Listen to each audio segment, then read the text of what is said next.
Você vai ouvir agora o podcast produzido pelas rádios Globo e CBN a partir de textos do jornal O Globo e com o apoio da TV Globo. Os Jogos que Eu Vivi, de Dorit Arazin. Capítulo 4, 1992. Os Jogos de Barcelona. Na voz da jornalista da TV Globo, Carol Barcelos. Barcelona, 1992, a virada. Na vibrante capital da Catalunha, a festa recebe o Dream Team do basquete americano. Revela nas piscinas o russo Alexander Popov e o Brasil leva 2 ouros. Só faltou Freddie Mercury para a festa se tornar um épico. Mesmo assim, as mais de 70 mil pessoas que subiram ao topo da colina de Montjuïc para celebrar a abertura dos Jogos de 1992, deixando a capital catalã iluminada a seus pés, saíram de lá em estado de graça. E cantarolando Barcelona, o arrebatador hino oficial de boas-vindas que o celebrado ídolo, morto 8 meses antes, deveria ter apresentado ao vivo em dueto com a soprano Montserrat Caballé. Por sorte, existia a belíssima versão original de 1987.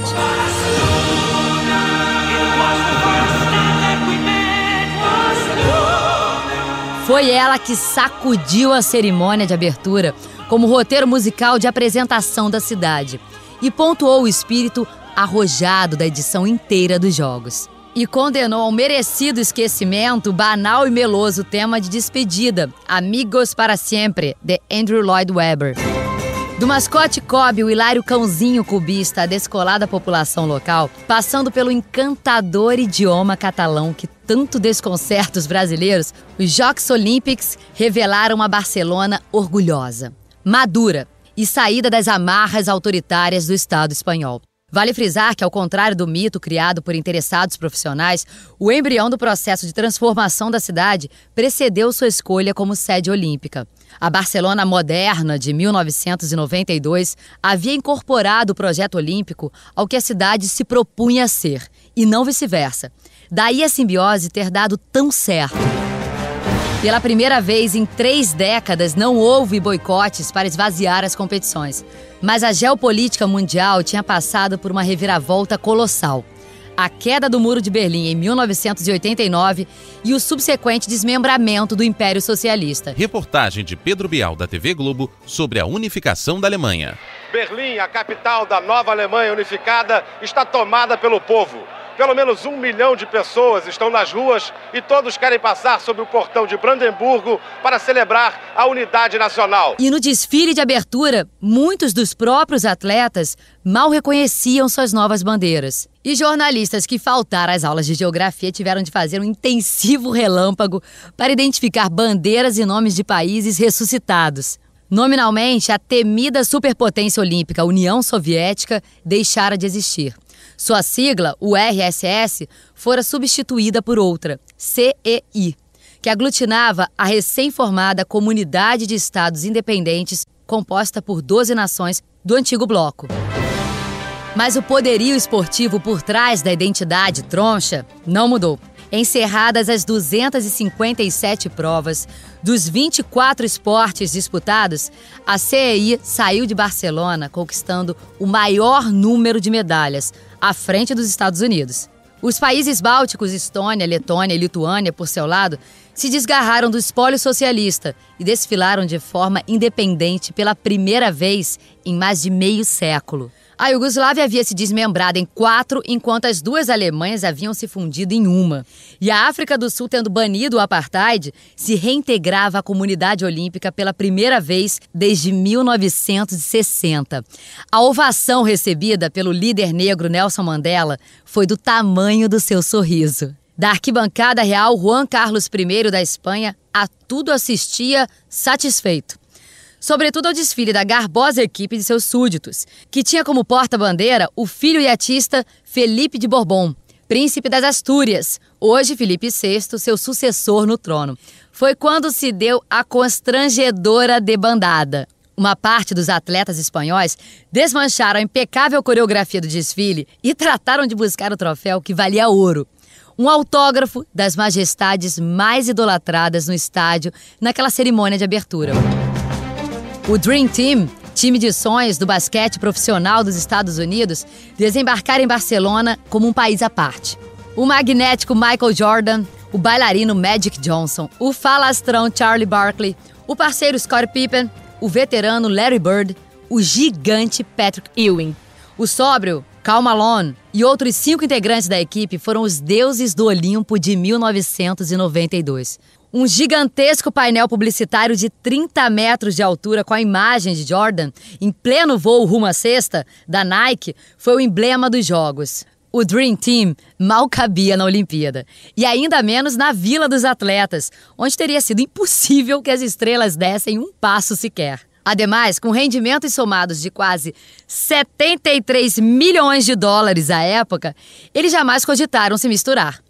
Para mim, o espírito olímpico é vir aqui e derrotar todos os outros times do mundo, e não vir aqui morar durante 2 semanas com eles, explicou sem rodeios o menos assediado John Stockton. Enquanto eles permaneciam encastelados no Hotel Ambassador, com uma sala de jogos exclusiva de 300 metros à disposição, cortesia da Nintendo, os jogos propriamente ditos prosseguiam sem solavancos. Nos dias em que eles davam um rolê pelas Ramblas ou se apresentavam na quadra Palau de Sport de Badalona, embaralhavam o resto. No jogo contra o Brasil, o premiadíssimo tenista Boris Becker e o peso pesado Evander Holyfield enfrentavam a mesma impossibilidade de obter ingresso que o catalão comum.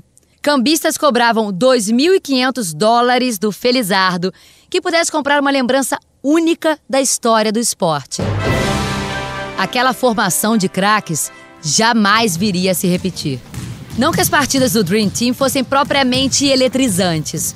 Contra todos os adversários, eles marcaram mais de 100 pontos e o confronto mais apertado foi contra a Croácia, 103-70. O Brasil perdeu de 127-83. Ainda assim, eram espetáculos à parte, com tietagem explícita, inclusive dos oponentes. Às vezes me pergunto se eu não estou administrando um grupo de rock, constatava o técnico da equipe, Chuck Daly. A única disputa feroz que preocupou o Dream Team e chegou a tumultuar a subida ao pódio do time ocorreu fora da quadra.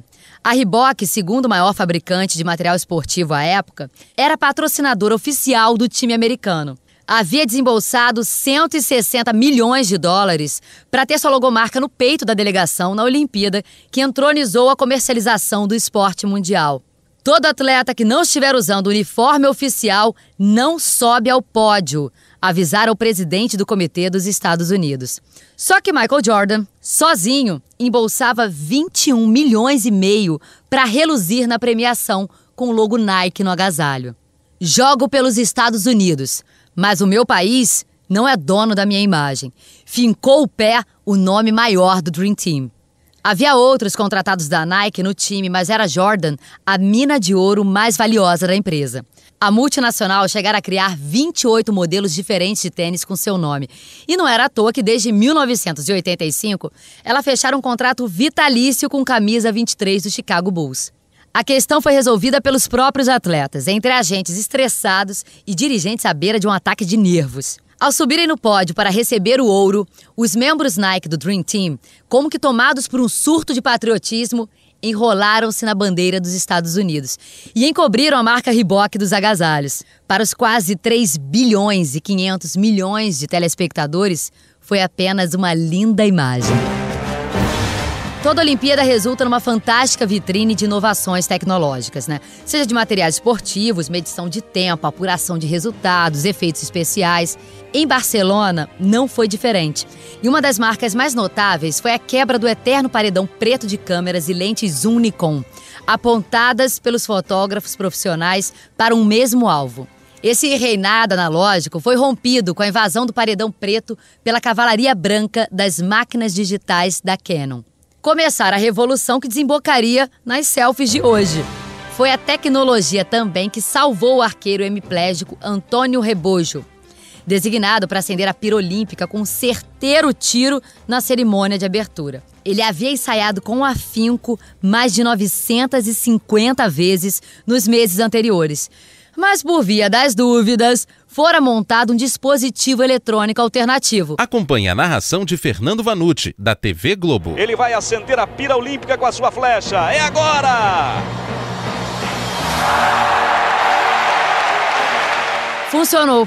Não fosse por um cinegrafista amador, ninguém saberia até hoje que o arqueiro errara o alvo. Foi o dispositivo que acendeu a chama quando a flecha incendiária passou por ela. Da mesma forma como se aciona o acendimento automático de um fogão a gás.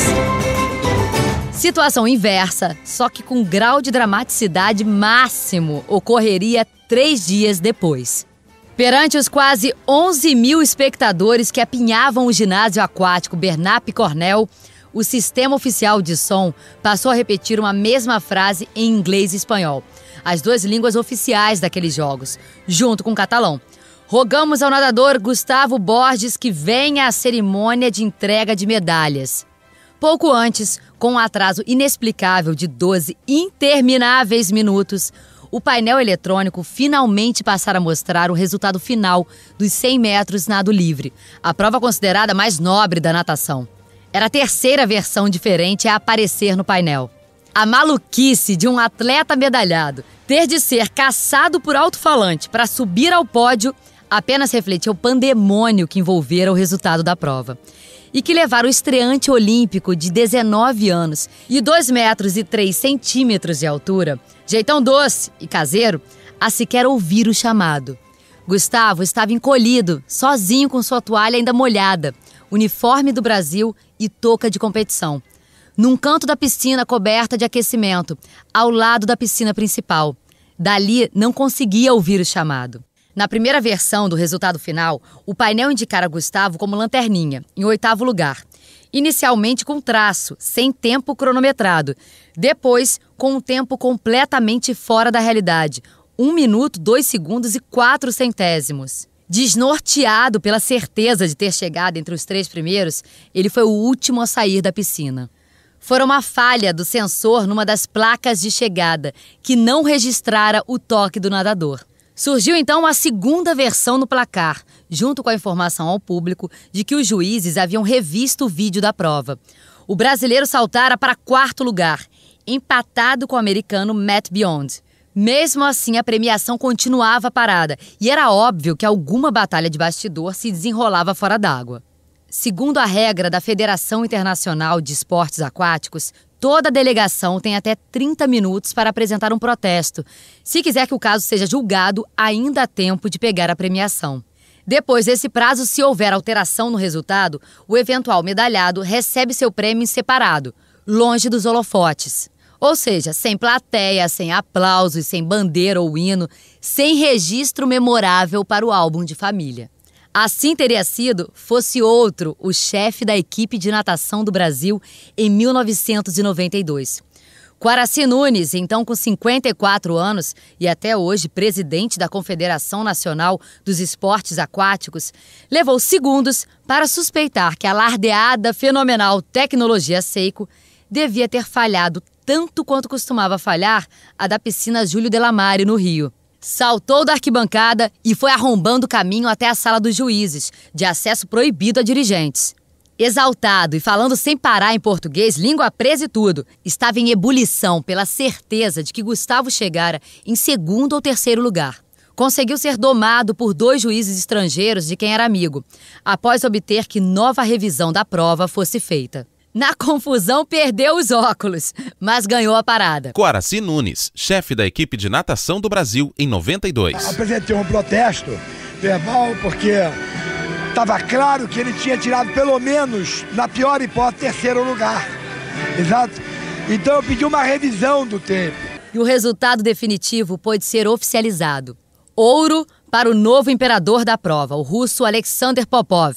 Prata para Gustavo Borges. O nadador Gustavo Borges ganha a medalha de prata e dedica a conquista ao povo brasileiro. Apesar de eu treinar nos Estados Unidos, o coração está no Brasil.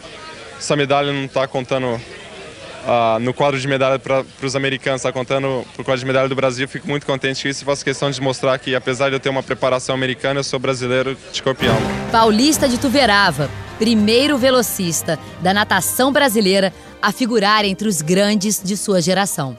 Bronze para Stéphane Caron, da França. Quando o atleta paulista finalmente entrou na antessala de premiações, onde os medalhados dão uma rápida penteada no cabelo e se aprumam, estava abraçado a Quaraci.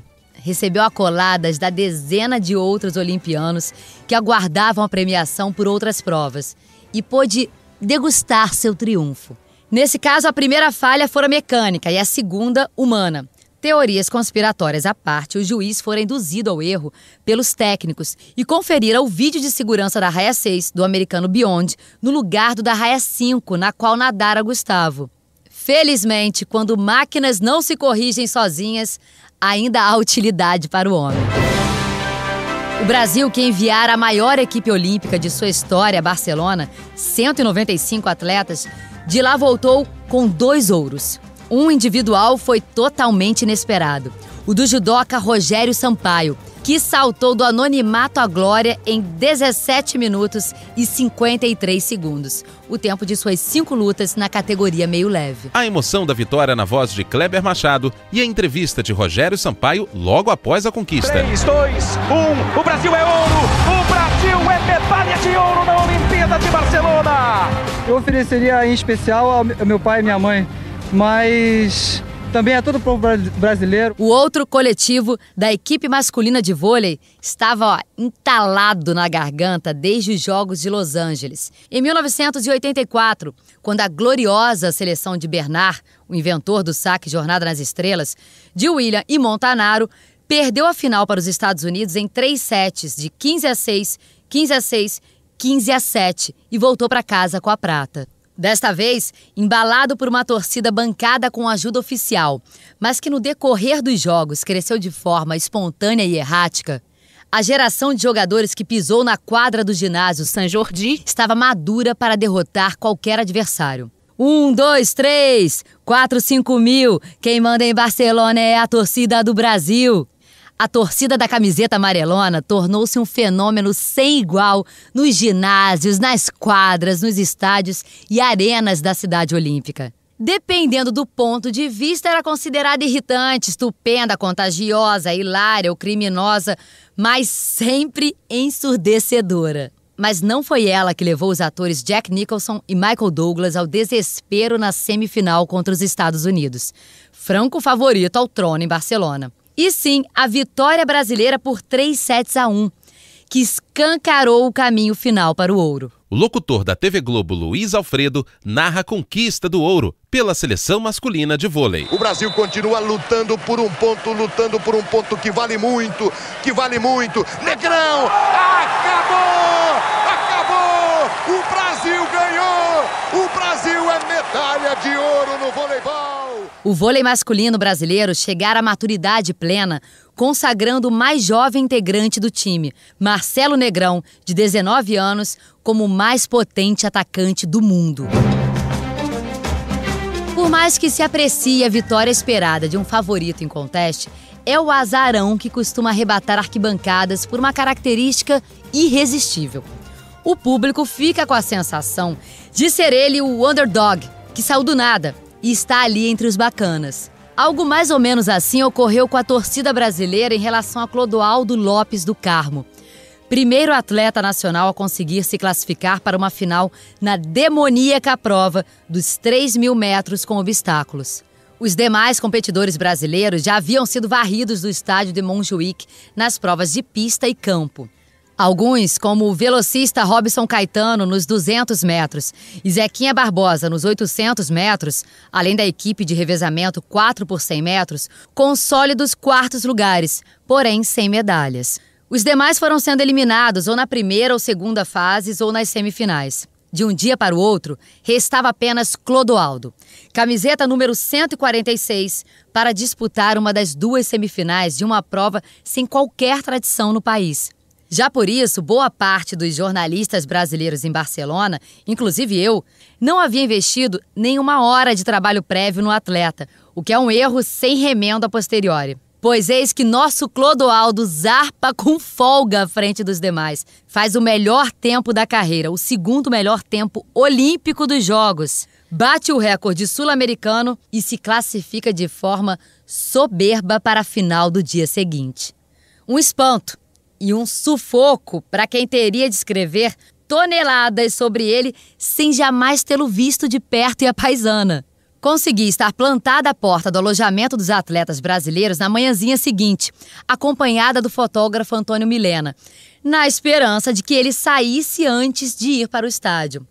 Caso saísse, tentaria abordá-lo, apesar de saber o tamanho da impertinência de só procurar o atleta no momento mais crucial de sua carreira.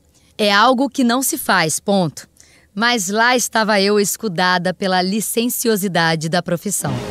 Clodoaldo foi de uma cortesia desarmada quando me viu e aceitou responder a algumas perguntas. Estou saindo para treinar um pouco. Venha comigo, a gente vai conversando, sugeriu, pondo-se a correr. O colega Mileninha, apesar do pesado equipamento fotográfico, ainda aguentou segui-lo por uns 200 metros. Eu parei nos primeiros 100 sem ter conseguido formular uma única pergunta. Aguardamos sentados o retorno do atleta de um treino que me pareceu interminável. Mesmo assim, Clodoaldo ainda sentou conosco para honrar a promessa. Estava com 28 anos e nascera em Cosmópolis, interior paulista. Quando mencionou a filha pequena que fazia aniversário naqueles dias e teve o olhar marejado ao mostrar a foto da menina, percebi que já dera o máximo de si em Barcelona. Não tinha as emoções blindadas para encarar uma final olímpica. Chegou em penúltimo lugar na colocação final. Entrevista de Clodoaldo Alves do Carmo à TV Globo, logo após a prova. Talvez eu tenha gasto demais na semifinal e faltou para a final. Até hoje, é a melhor colocação de um brasileiro numa prova em que os competidores dão 7 voltas na pista de 400 metros, saltam 28 vezes num obstáculo fixo e pisam correndo em 7 tanques de água, dos quais saem com as sapatilhas encharcadas. Um mesmo país ocupou os 3 degraus do pódio da prova.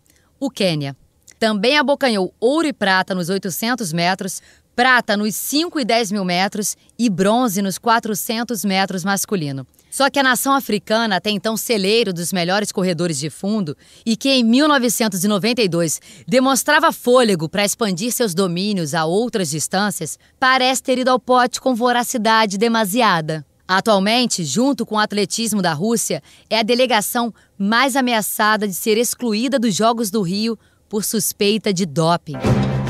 Saí de Barcelona seduzida não só pelos traços eslavos, o nariz aquilino, a boca sensual de Alexander Popov, o talento e soberba infernais daquele que viria a ser apelidado de príncipe da velocidade ao deslizar nas provas de 50 e 100 metros nado livre, era viciante. Estava na cara que o reinado do russo estava apenas começando e que em Atlanta o espetáculo poderia vir a ser ainda melhor. Este podcast é uma produção da seleção Rádio Globo CBN. Foi feito a partir dos textos publicados pelo jornal O Globo e com o apoio da TV Globo. Amanhã, no capítulo 5, você vai recordar os Jogos de Atlanta.